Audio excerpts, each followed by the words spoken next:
Market Analysis 27 Oktober 2022, kita akan lihat sejenak apa saja yang akan menggerakkan market untuk malam ini, termasuk juga isu utama yang sedang menjadi pusat perhatian market.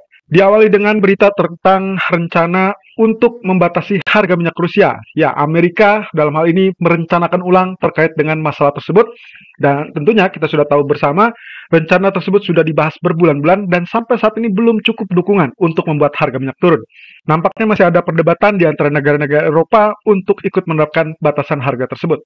Dari Inggris dikabarkan Perdana Menteri Sunak mempertimbangkan kenaikan pajak dan rencana pengumuman fiskal diundur 17 November. Dari rencana semula adalah 31 Oktober. Sunak mengincar gambaran ekonomi yang membaik sehingga kondisi kenaikan pajak tersebut diperkirakan mulai bisa diterapkan kembali. Survei Accenture via Reuters mengabarkan lebih dari 2/3 orang dewasa Inggris berencana mengurangi pengeluaran mereka untuk perayaan Natal tahun ini.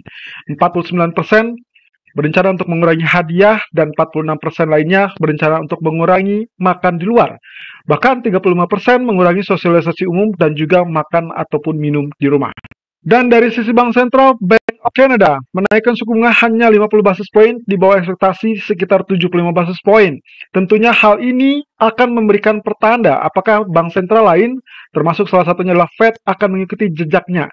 Karena seperti yang kita ketahui, sebelum ini BOC termasuk bank sentral yang pertama kali untuk menaikkan suku bunga secara agresif. Dan lalu kemudian diiringi dengan bank sentral lain seperti BOE dan juga Federal Reserve. Sehingga muncul pertanyaan, apakah ini menjadi tanda-tanda akan diikuti langkahnya oleh Fed maupun bank sentral lain.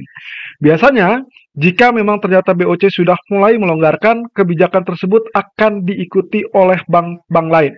Tentunya Gubernur BOC, Mike Lem, menyoroti risiko pengetatan berlebihan dan juga melihat tanda-tanda perlambatan ekonomi. Sehingga hal ini membuat bisa saja minggu depan kita akan dapatkan Federal Reserve mulai mempertimbangkan kenaikan di bawah 75 basis point. Tapi khusus untuk FOMC November, diperkirakan masih tetap akan menaikkan sekitar 75 basis point. So, rumor yang sebelumnya sempat muncul 2 minggu yang lalu, kemungkinan bisa menjadi atau terwujud di minggu depan. Lalu apa yang membuat pasar rebound? Masih dengan nada dovish dari Fed yang mengakibatkan dolar dan juga imbal hasil Amerika mengalami penurunan, melemahnya data Amerika tentunya positif untuk ekuitas dalam hal ini saham Amerika dan juga komoditi emas. Sehingga itulah yang mengakibatkan kenapa emas naik sampai 1674. Walaupun mungkin saja ini masih teritori resisten yang cukup kuat.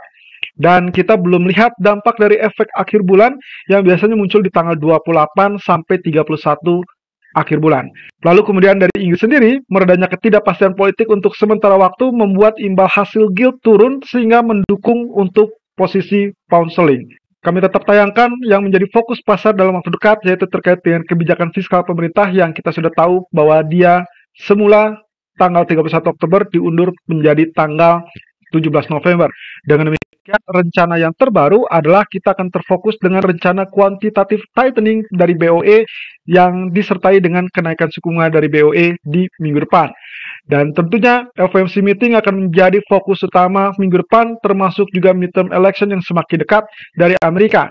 Dan dari China terkait dengan zero COVID yang tetap dilakukan pengetatan ataupun dilakukan lockdown. Terkait dengan beberapa kasus yang ditemukan di beberapa tempat di China. Dan untuk malam ini kita akan terfokus dengan dua data. Pertama dari ECB, Bank Sentral Eropa yang diperkirakan akan menaikkan suku bunga 75 basis point dari 1,25 menjadi 2% atau deposit rate dari 0,75 menjadi 1,5%. Tentunya, aktual lebih besar dari ekspektasi akan membuat euro mengalami kenaikan, sementara aktual lebih kecil dari ekspektasi, euro akan mengalami penurunan. Ini artinya kalau memang ternyata ECB hanya menaikkan 50 basis point, tentunya euro akan langsung turun. Tapi kalau misalkan menaikkan sesuai dengan ekspektasi, maka kemungkinannya euro akan mengalami kenaikan. Tapi hati-hati, strategi buy on rumor soal Fed kemungkinan bisa terwujud jika memang ternyata ECB tidak mengejutkan pasar. Dalam hal ini, kemungkinan market sudah mengantisipasi kenaikan 75 basis point. Itu sebabnya sampai saat ini kalau kita lihat euro sudah kembali di atas parity dan hati-hati, kemungkinan setelah pengumuman bisa saja terjadi penurunan kembali. Sementara itu dari data ekonomi kalender untuk Amerika, Durable goods order dan juga GDP growth rate akan menjadi fokus utama. Dengan durable goods order di jam 19.30, perhatikan ekspektasi 0,6% membaik dari previous minus 0,2%.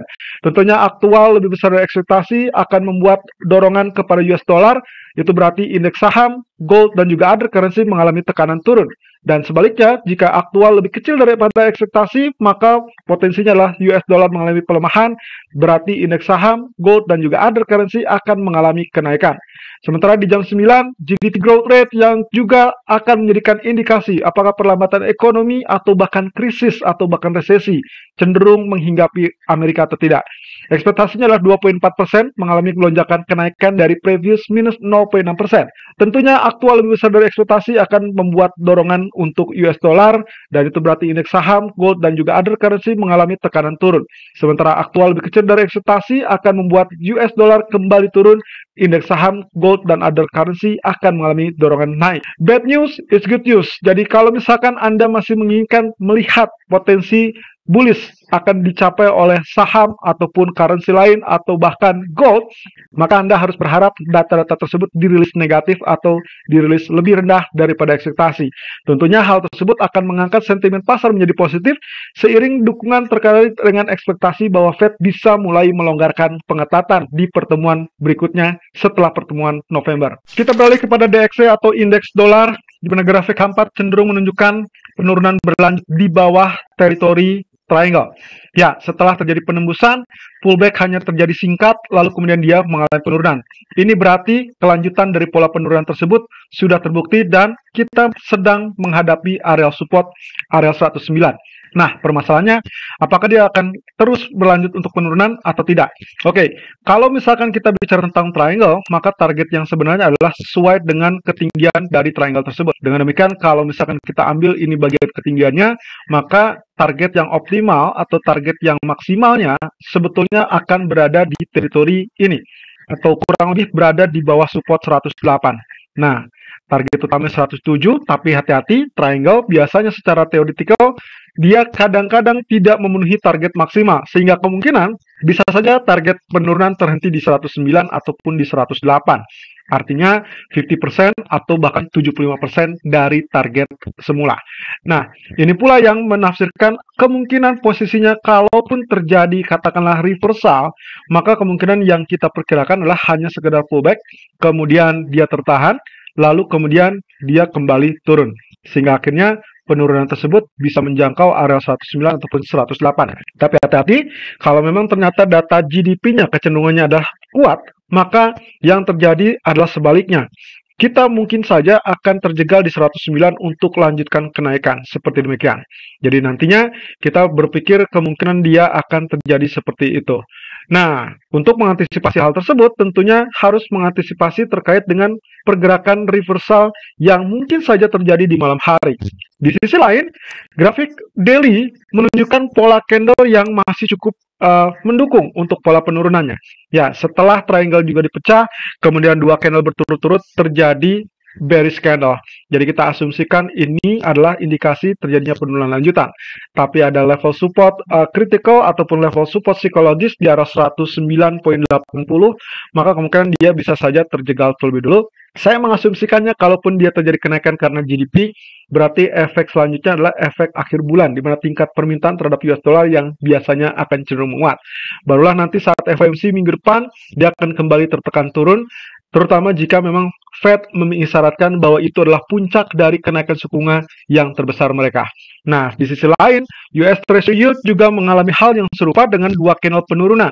Tapi lagi-lagi area support yang berpotensi untuk menahan area penurunan tersebut. So, in case terjadi penurunan pun, maka itu sesuai dengan perkiraan dia akan lanjutkan sampai area support berikutnya yang terdekat di area 4%. Tapi kemungkinan yang berikutnya juga kita bisa harus mengantisipasi kemungkinan terkait dengan kenaikannya.